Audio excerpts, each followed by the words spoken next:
ಭಾಗ 2 ದೇವಿಯ ಲೀಲೆಯ ಬೆಳಕು.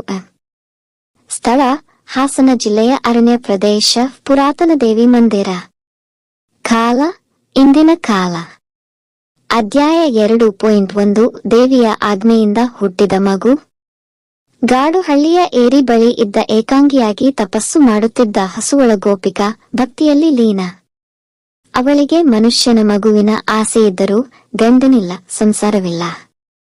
ಆಕೆ ಪ್ರತಿದಿನ ಕೂಡ ಮಹಾದೇವಿಗೆ ಪ್ರಾರ್ಥನೆ ಮಾಡುತ್ತಿದ್ದಳು.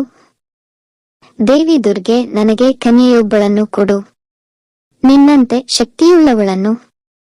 ಒಂದು ರಾತ್ರಿ ದೇವಿಯ ನಿಗೂಢ ತೇಜಸ್ಸು ಏರಿಯ ಹತ್ತಿರ ಪ್ರತ್ಯಕ್ಷವಾಯಿತು. ಆ ಕಿರಣಗಳಿಂದ ಹುಟ್ಟಿದ ಆ ಬಾಲಕಿ ಅಸಾಮಾನ್ಯ.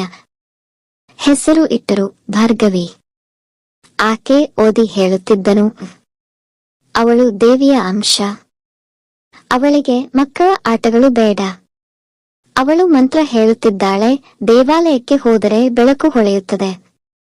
ಅಧ್ಯಾಯ 2.2 ಶಕ್ತಿಯ ಮೊದಲ ಲಕ್ಷಣ. ಒಂದು ದಿನ ಗಡಿಯಾರದಂತೆ 12:12 ಸಮಯದಲ್ಲಿ ಭಾರ್ಗವಿಗೆ ಬಹಳ ಅಸಹಜವಾದ ಅನುಭವವಾಯಿತು. ಅವಳ ಮುಖವು ಕಿರಣದಂತೆ ಹೊಳೆಯಿತು, ದೇಹ ಜ್ವಲಿಸಿ ಸುಡುವಂತೆ ಉರಿಯಿತು, ಆದರೆ ನಿಶ್ಚಲ. ಅವಳು ಮರೆತು ಹೋದಂತೆ ಮಾತನಾಡಿದಳು, ಮೂಲ ಶಕ್ತಿ, ಆರಾಧನೆ ಶುರುವಾಗಿದೆ. ಚತುರ್ಭುಜಿಯ ಮಡಿಲಲ್ಲಿ ನಾ ಮರಳಿ ಬಂದಿದ್ದೇನೆಯ. ಅಮ್ಮ ಬೆರಗಾಗಿ ದೇವರಿಗೆ ಎದೆಗಟ್ಟಿದಳು. ಈ ಮಕ್ಕಳ ಮಡಿಲಲ್ಲೊಂದು ಶಕ್ತಿ ಬಂದಿದೇನು? ಅಧ್ಯಾಯ 2.3 ಅಗ್ನಿಯ ಭೇಟಿಯ ಸಂಕೇತ. ಅಗ್ನಿಗೆ ಕನಸು ಬಂತು. ಒಂದು ಪರ್ವತದ ಮೇಲೆ ಬೆಂಕಿಯ ಮಧ್ಯೆ ಒಂದು ಬಾಲಕಿ ತಾನೂ ಇಲ್ಲವೆಂದು ಅವನನ್ನು ಕರೆದುಕೊಳ್ಳುತ್ತಿದ್ದಳು. ಅಗ್ನಿ, ನಾನು ಶಕ್ತಿ, ನೀನು ಮರೆತು ಬಿಟ್ಟ ದೇವದೂತ, ನನ್ನ ಜೊತೆ ಬರುತ್ತೀಯಾ? ಅವನು ಎದ್ದುಕೊಂಡನು, ಉಸಿರಾಟ ತೀವ್ರ, ಗಂಟು ಬಿಗಿದಂತೆ.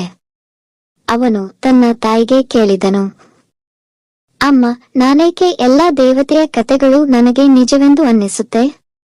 ಅಧ್ಯಾಯ 2.4 ಗಂಧಮಾದನದಿಂದ ಹರಿದು ಬರುವ ಶಕ್ತಿ.